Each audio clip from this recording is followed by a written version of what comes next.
Lam Trumba So Bar Jinja Lam Do So Yeshe So Charwa Jinja Lam Do So Dada Senchen Tamche Lo Chu So Jinja Lam Do So Je Lam Do Drawar Jinja Lam Do So Lam Trumba So Bar Jinja Lam Do So Trumba Yeshe So Charwa Jinja Lam Do So Dada Senchen Tamche Lo Chu So Drawar Jinja Lam Do So Lam Do Drawar Jinja Lam Do So Lam Trumba Sawar Jinja Lam Do So Yeshe So Charwa Jinja Lam Do So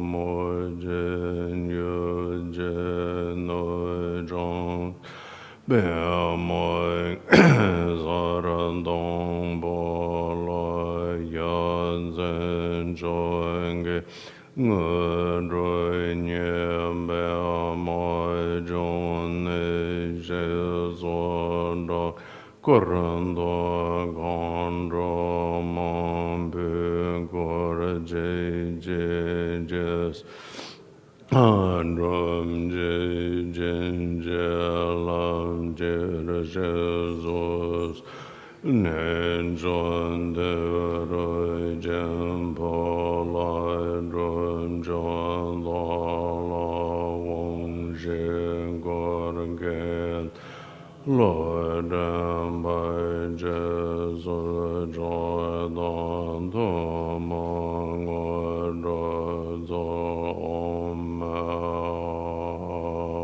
Om Ben Zran Guo Ren Ben Ma Zi De Om Om Ben Zran Guo Ren Ben Den Zan La Ben Zra Sa Mai Zain Zain Zarva Sin Him Hala Hum A Re Ma Ha Re Ne Sa Ran Za Re Zin Da Rim Rim Zan Zain Gu Re Gan Re Zai Jian Dai Zhan Me Be Bo Nam La Du La Gui Ye Jin Jie Lo Ngal Sung Ge Jin Jie La Ye La Dun Jie Jin Jie Wan Zhen Guo War Jin Jie Lo Zhi Zhen Dan Bar Jin Jie Lo Lam Jie Zhong Bar Jin Gui Zhen Dan Bar Jin Jie Lo Mo Ma Wom Ben Zran Guo Re Ben Ma De Ba Da Gin Gaya Ambe Kunzang Om Waka Ambe Kunzang Shinda Ambe Kunzang Om Zarwa Ambe Kunzang.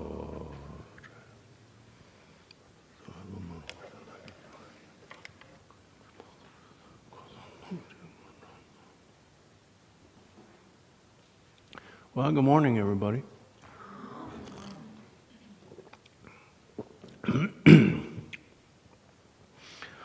I hope that all of you know, as I know some of you do, that His Holiness the Joan Karmapa is teaching online.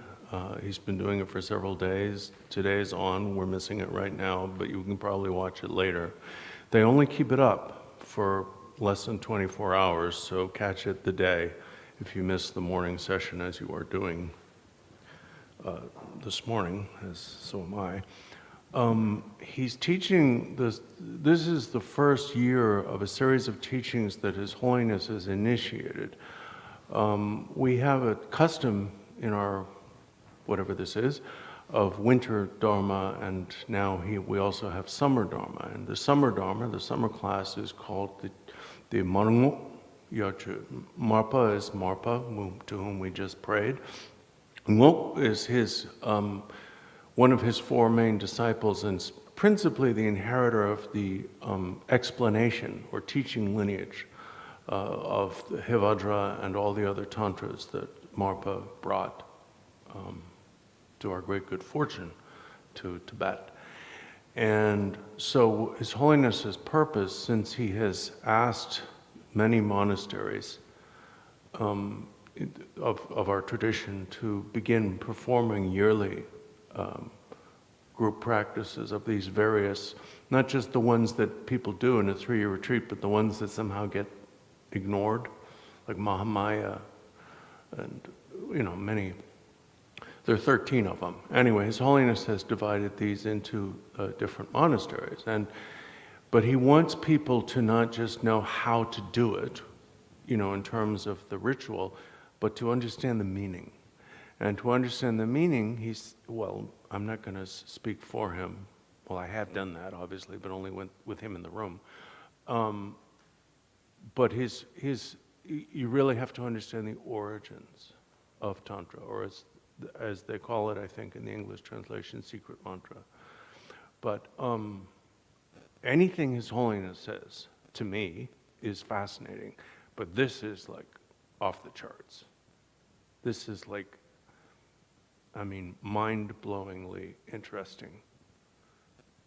So I urge you to take advantage, if that's not a bad word, to get this. And anyway, so that's that. So you could be doing that, but you're not. You're here, so I better do something, perform some tricks or something.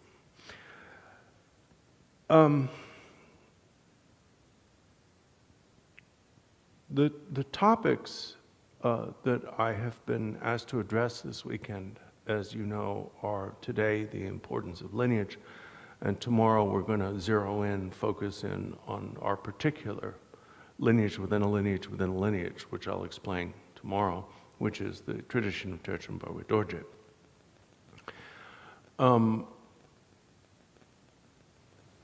When I was asked to teach this, I said what I felt, which was that it would be better to have Lama Tratup talk about the lineage of Barwe Dorje, since he kind of, he's the guy right now. But I was told that they wanted it to come from, well, they didn't say it that way, I'll say lower down, so I'll do my best. Lineage. Lineage, of course, is a word that we use in common English, if there still is such a thing, to mean family, ancestors. But we also use it to mean any kind of succession where something is passed down. So when we talk about a family lineage, we're talking about DNA and, trauma, but anyway, let's say DNA.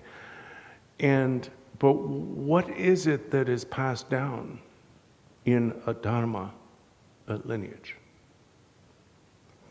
So before we look at why lineage is important, if it is, and yeah, I'll give you the punchline, it is. But why, we need to know what it is. Why is something important? And this may sound like a silly question, except that a lot of times I think we act or think on assumptions. And when it is a question of your fate, your destiny, it's much better to have the type of certainty that you can only really gain after questioning all your assumptions. So, what is lineage in this spiritual sense? What is it that is passed down?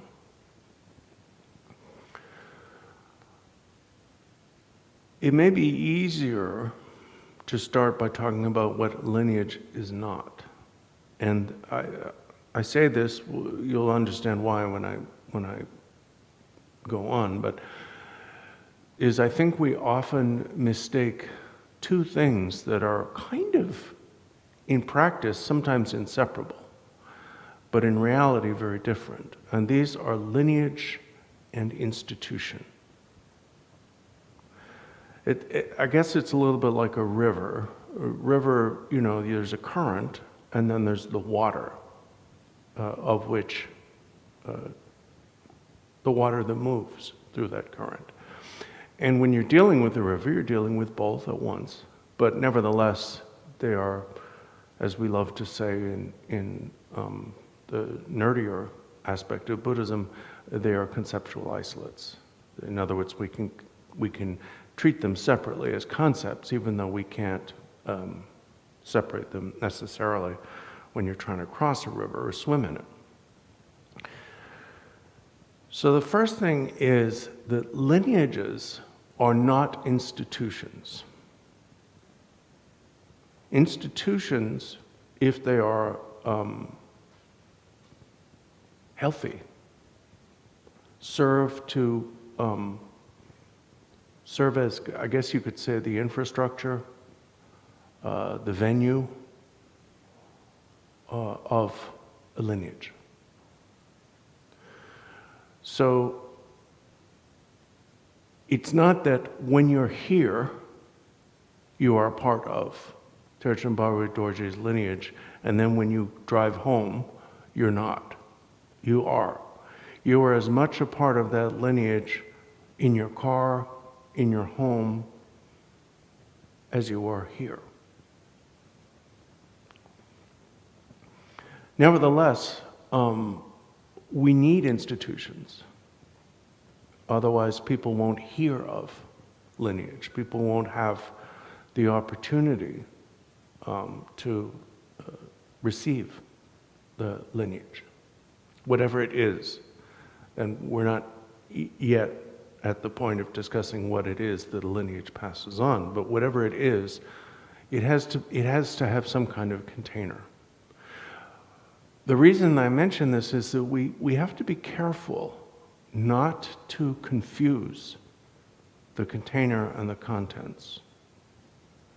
To drink water, you need a vessel, but I'm not actually going to drink the glass. I'm drinking from the glass. And that, it's obvious, and even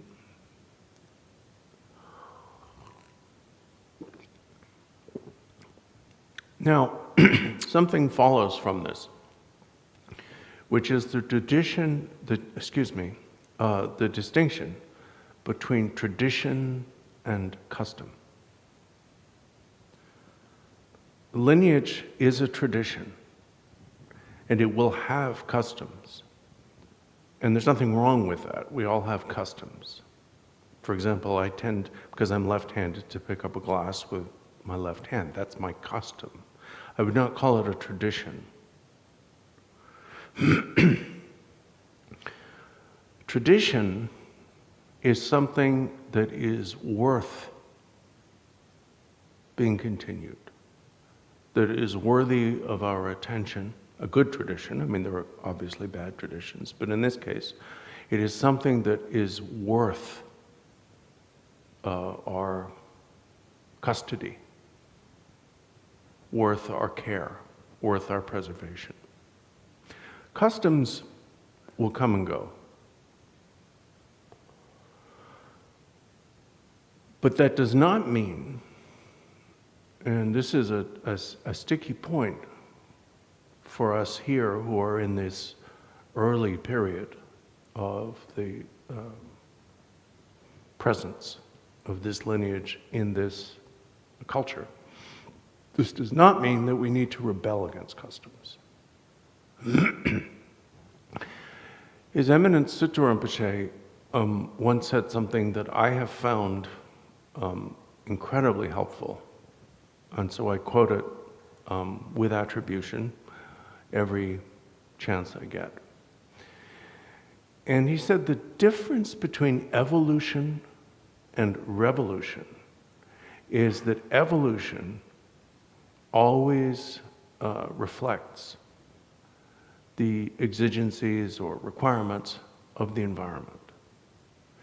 Revolution always reflects the agenda of a small group of people, or some group of people. Now, I'm not quoting him word for word, and it's been many, many years, so I may be, I find that really helpful, especially now when there's so many discussions about reforming Tibetan Buddhism in the West. And I'm not opposed to those who advocate reform. All I can say is that I am not smart enough to know what that would mean. That's as far as I'll go with that. So, tradition, which we can use as a kind of a beginning term for what lineage passes on, is not custom. But that doesn't mean that we need to rebel against customs. What we need to do simply is learn the difference. Language to chant in Tibetan. It is customary in many other Dharma centers for people to chant in their native language. And here, it is customary for people to do whichever they prefer. So when we gather together, we tend to chant in Tibetan, especially when there are Tibetans around who have trouble chanting in English. So the Lama Tratap does a pretty good, he tries pretty well. Just for convenience. But there is no notion that if you do your practice in your native language, that you're not doing the real thing. And that's an example of a difference between tradition and custom. The tradition is to chant. The custom is which language you chant in. Now, having said that, my original background as a student or disciple of the previous Kala Rinpoche is very pro-Tibetan chanting and so on. But one of the reasons why Rinpoche was so, well, for one thing, he wanted everybody to learn Tibetan, which is why a lot of us did. The other thing was that he was teaching a lot in Europe.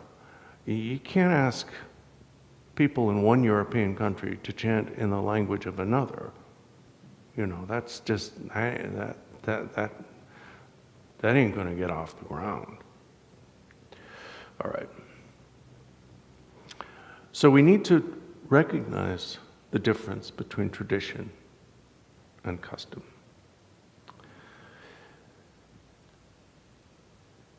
To continue with what lineage is not, and then we'll get, I guess, a little bit into what it might be. It's not about fun. And that may be unnecessary to say that to most of you. You've probably experienced that. But it's not necessarily going to be comfortable. What I mean is that it's not, because it is tradition and not custom, it can't be completely user-friendly. And I mention this because sometimes we all have the experience of, this doesn't fit. There's something uncomfortable here. Well, there are two different things. That can be a problem. There can be you've not been fully instructed, or the practice doesn't work for you. Those are real problems, situations that can happen. But sometimes it's just that we're not willing to do the work of personal adjustment.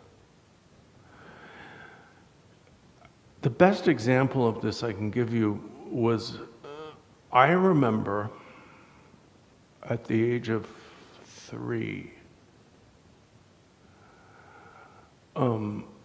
becoming uncomfortably aware of the fact that I couldn't read. And because I was, for reasons beyond my understanding, put into a pre-K, I guess we call it now, nursery school we called it then, with some 4-year-olds. Some of them, mostly the girls, could read. And this really, really bothered me. Not that they were girls who could read, but that there was this thing that I didn't know how to do, that obviously the tall people knew how to do. And I hated the prospect of learning to read. I feared it. I remember this very vividly. I did not want to learn to read. Now, fortunately, that summer, in between that year and the next year, my mother taught me to read. But I didn't like not knowing how to read, but I damn sure didn't want to go through the effort. It was like I was like, I do not want to do this. So that's a little bit the way we are when we begin to work with our minds in new ways. You're asking me to take charge of my thoughts? You're asking me to take responsibility for what goes through my mind? That's not my fault. That's somebody else's fault. It's my parents' fault. It's the politics. It's the news. It's the... We're basically just like me at 3. Anyway, sorry. So I mention that because we're going to have to, at some point, discuss what it is about transmission, what lineage is that makes us resist it. Okay. So that was a little bit about what lineage isn't. Now let's be positive.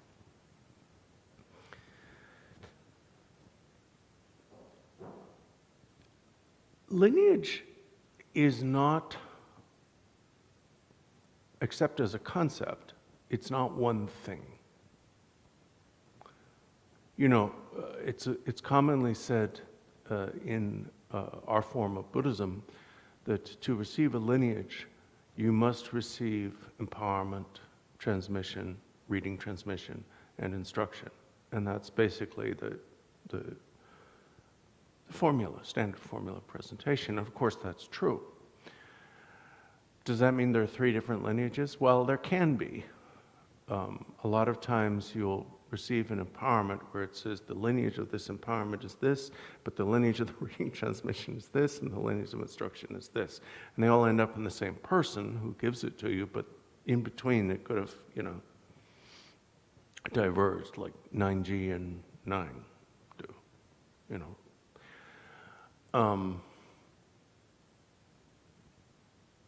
So that should indicate to us that lineage, real lineage, is not something so easily defined.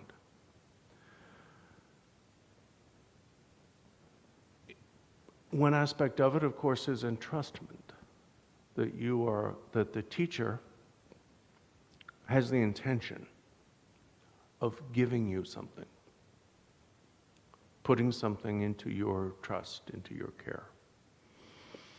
So I guess at a certain point, you become a trustee of the lineage. Now, I would make a distinction between a lineage trustee and a full lineage holder, but that distinction is not relevant for what we're talking about today. But the point is that whatever lineage is, when we receive it, it is something that is in our care, something to which we owe some responsibility. And I'll talk later about what that responsibility might be.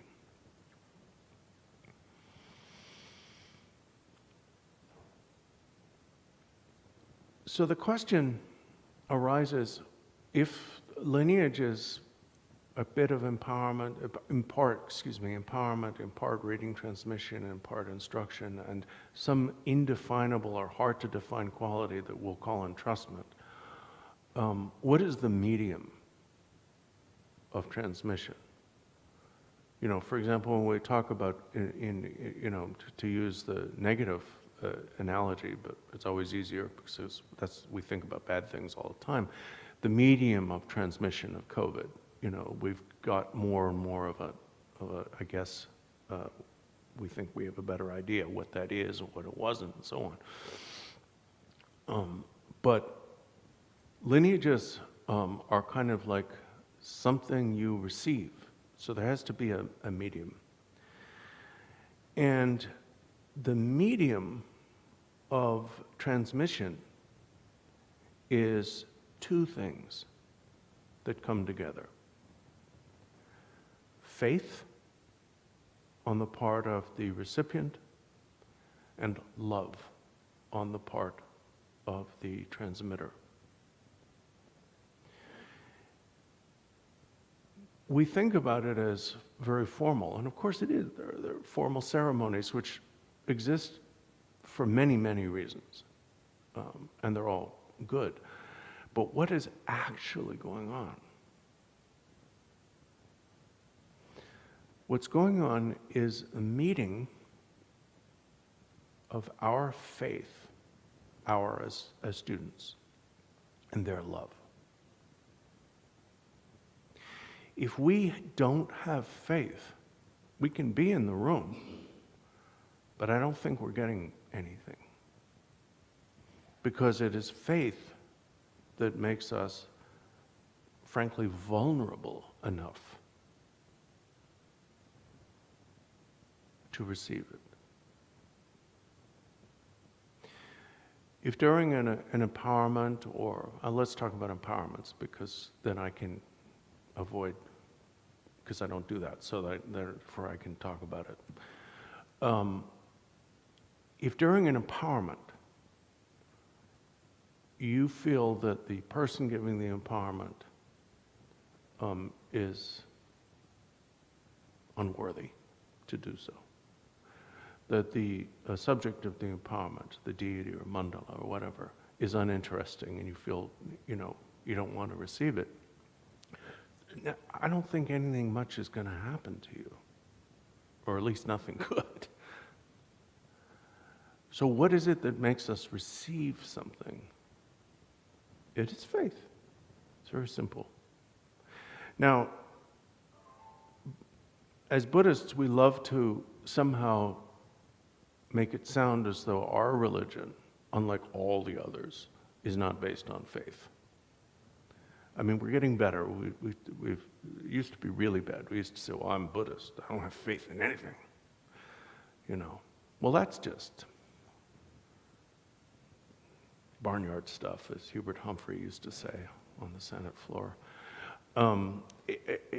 Faith does not mean not only belief. So we have to talk about what faith is a little bit.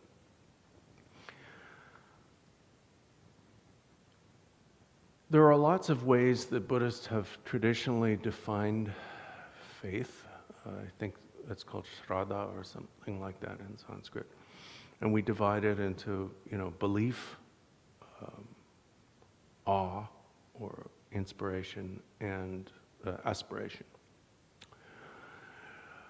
But another aspect of faith, and that we need to understand, is you have to have faith in three things. So this is not about the quality of faith itself, but the objects of faith. And the first thing is yourself. If you have no faith in yourself,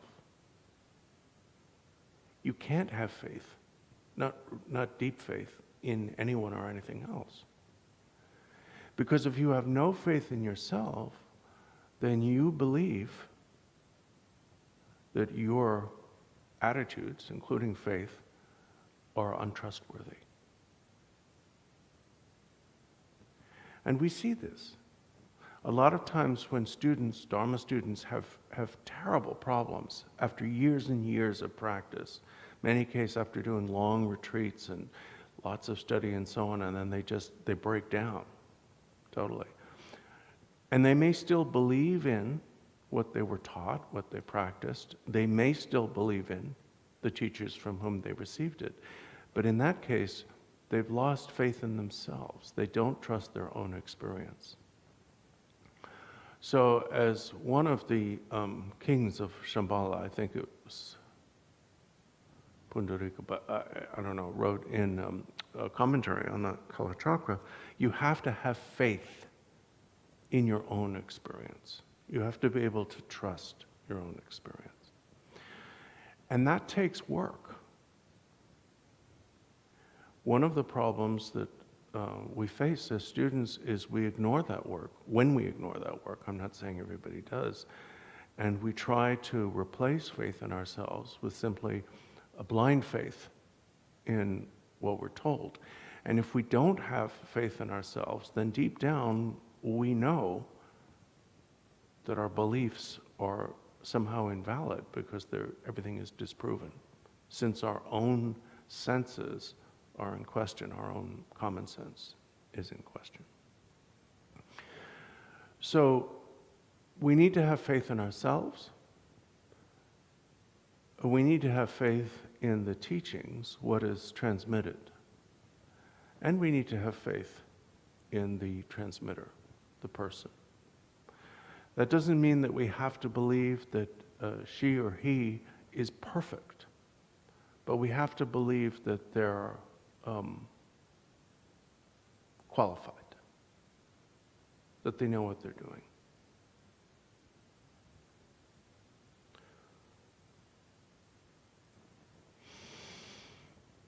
So that's our side, faith. And their side, love. Impartial love, the desire that the students, the recipients of what they transmit, be benefited, be happy, have causes of happiness, and so on.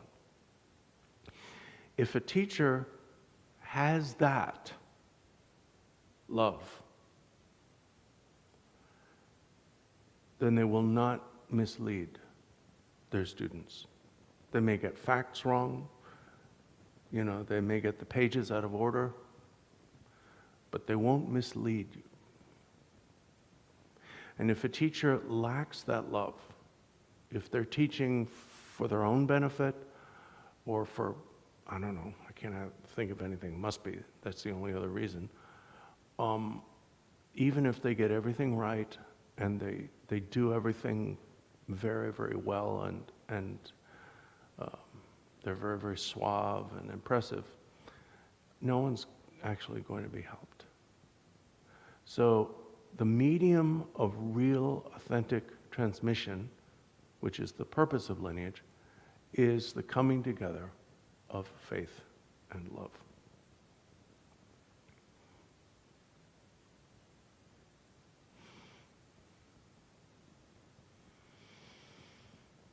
Okay, so now let's look a little bit at what it is that is transmitted.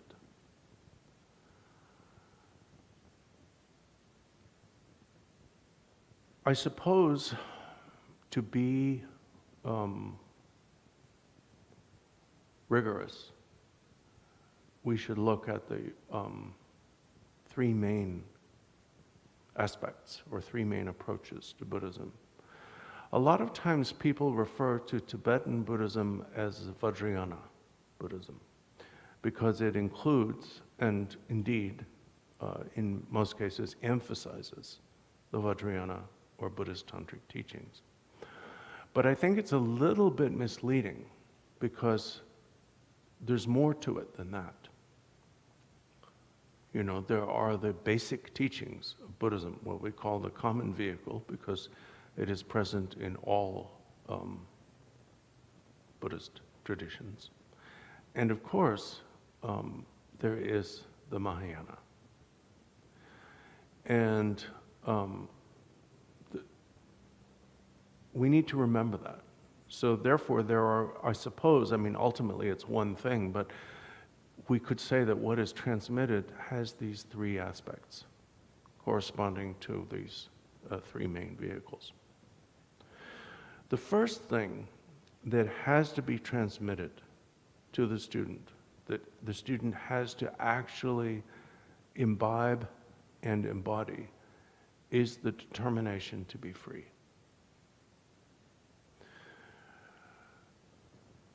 I used to translate the word ngejong as renunciation because everybody did. And His Holiness, not when I was translating for him, but when one of the others was, and I was watching it online, corrected the translation, because renunciation means to give something up. It's not why you give it up. The determination to be free doesn't mean giving up anything. It might entail giving up some things. Basically, it means giving up whatever is making you and others suffer to the extent of which you are capable. But it's the determination to be free that is key here. In our lineage supplication, we also use the term disgust or revulsion, which is the motivation or affect of one aspect of the determination to be free. But it doesn't mean that you're supposed to walk around with, low-grade nausea for your whole life.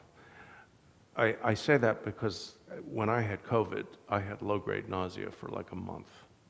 And in fact, part of my long COVID, which still there, long COVID symptoms is I have to be really careful. I can just, so unfortunately I'm not losing weight. So what good is it, So what is the determination to be free? It's basically saying, enough. I've had this. I am not doing this anymore. Now, the problem we face, of course, is that we all say that from time to time, and then we forget, and then we go back, and so on. So we need to develop a stable determination to be free. And of course, we can't free ourselves from suffering except by freeing ourselves from causes of suffering. And we all know, I think, what our causes, what things cause our individual suffering. So what maintains a stable determination to be free is mindfulness. Before we worry about profound states of meditation and so on, mindfulness, the word janpa, smriti, is the same word for memory or recollection. It's not like a supernatural ability that we're going to get that, a lightning bolt will come from the sky and all of a sudden, oh, I'm mindful now. No, it's something we already have. We need to apply it to the determination to be free. When we wake up in the morning, we need to think, whatever I do today, I will do for the purpose of freedom. I'm going to go beyond that in a second, but just on a basic level. We need to dedicate our lives to becoming free. So that's the first thing. The second thing that is transmitted, and before we go on, this is not simply something we learn. We have to actually practice it. It's a positive virtue. It's not simply abstinence from one thing or another thing. We have to actually work on it every day of our lives, at least. The second thing that is transmitted is the determination to free all others. Now, we cannot possibly develop that except as something that we carry around in our mouths and our jargon, maybe even a little card we carry in our wallet. We can't develop it for real until we have developed and stabilized the determination to be free ourselves. Because only when we begin to get that taste of what freedom might be like,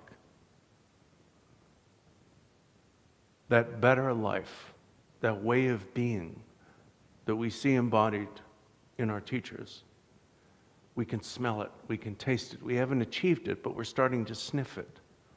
Only when we start to actually smell that taste that, will we really hanker, yearn, long for the freedom of others?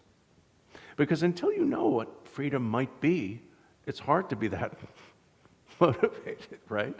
I mean, if you think, it sounds good, but yeah, they don't look any happier than any of us, why bother? As long as you think that, as long as you think that there's no such thing as true freedom, you're not going to work very hard for it.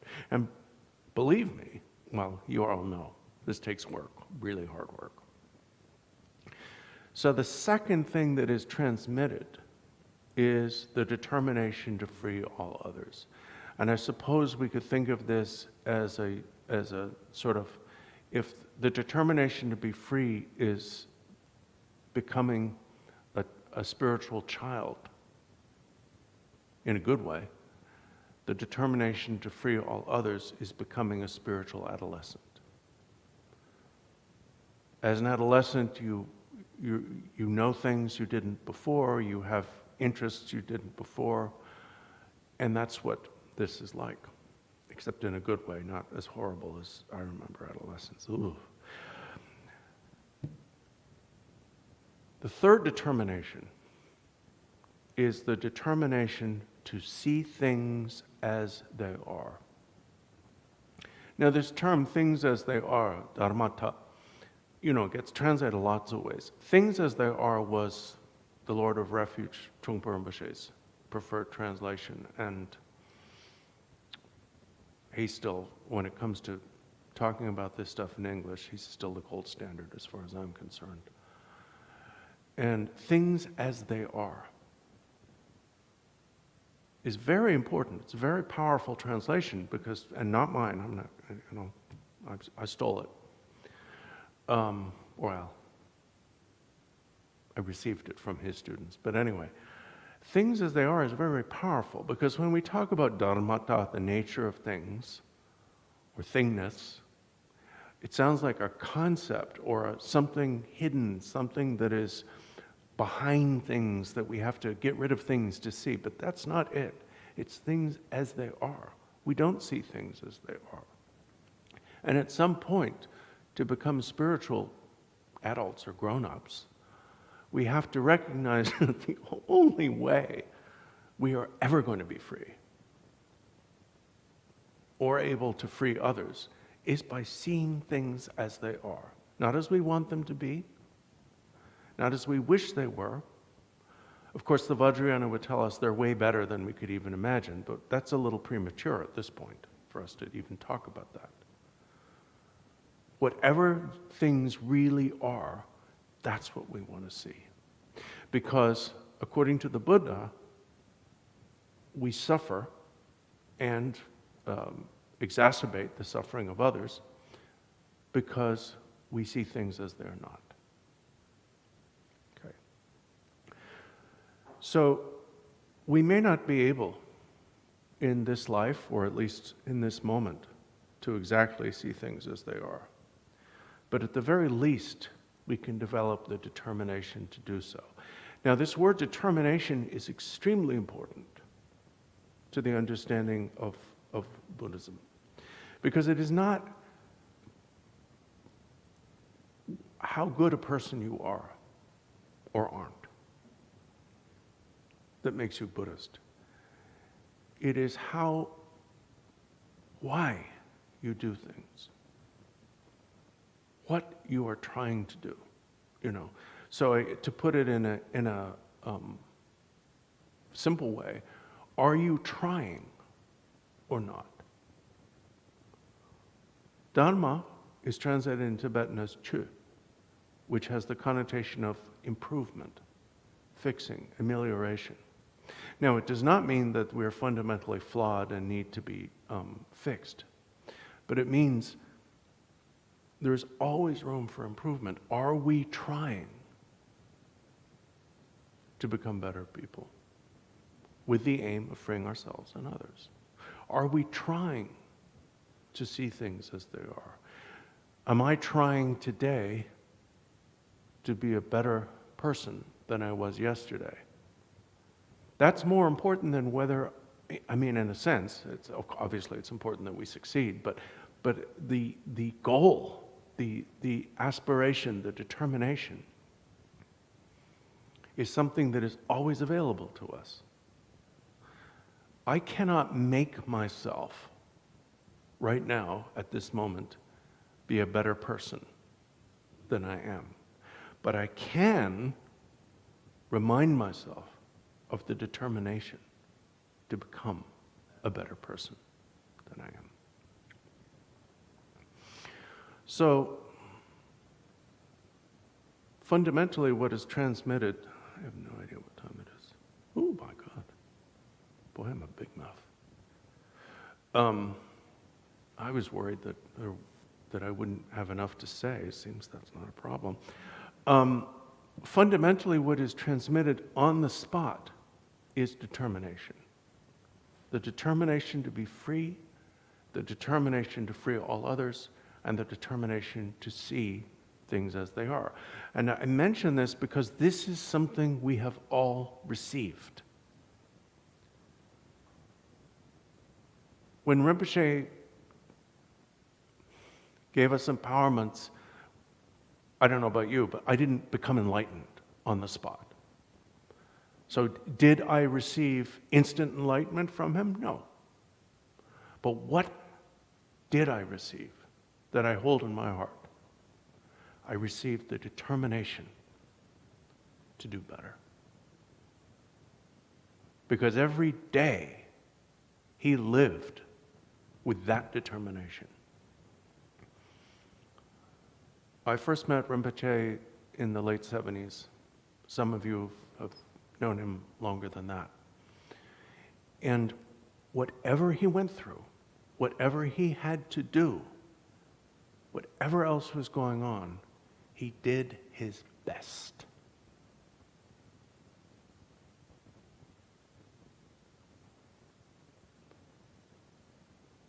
He did his best. And he did his best not for his own sake, but in order to do the job that the 16th Karmapa gave him, which was to help people. So that I have received, and so have all of you. And the reason I mention this is that a lot of it is simply the example. Rinpoche was an excellent example of how to be a human being.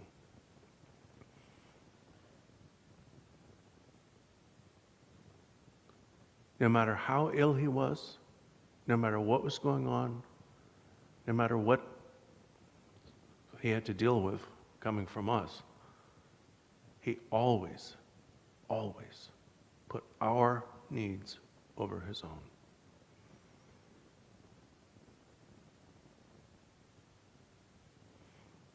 I've met other teachers, obviously His Holiness and so on, who do the same thing, but we're here, so let's talk about Rinpoche. So that's, not all, but that's a great deal of what he gave us. Now tomorrow we're going to talk about specifics, his lineage. All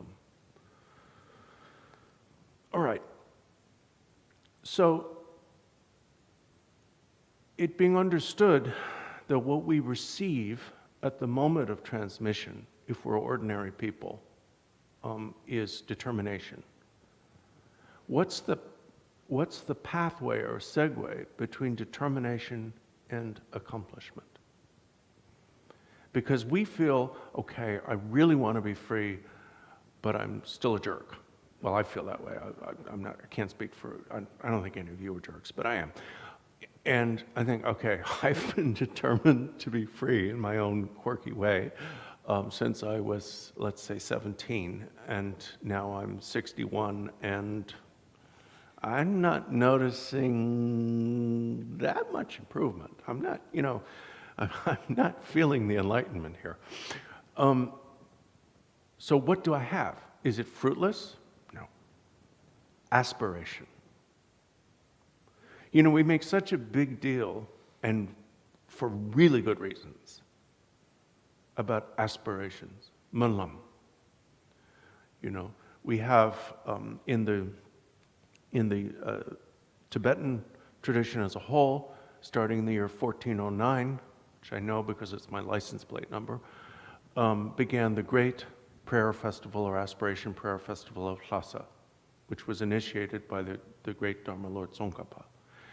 And then in our own tradition, dating back to the great encampment of the Jawan Karmapa, the 7th Karmapa, and so forth, and now, of course, very well known is the great Kaju Milam, the Kaju Prayer Festival. So why? We're Buddhists, right? We're supposed to just sit there and meditate. Why do we not just sit there and meditate? Why do we chant aspirations? May I become this, may I become that, may I do this for people, may I heal the sick, may I feed the hungry, and so on. Because aspiration is our gasoline. Aspiration is what drives this body-mind to enlightenment.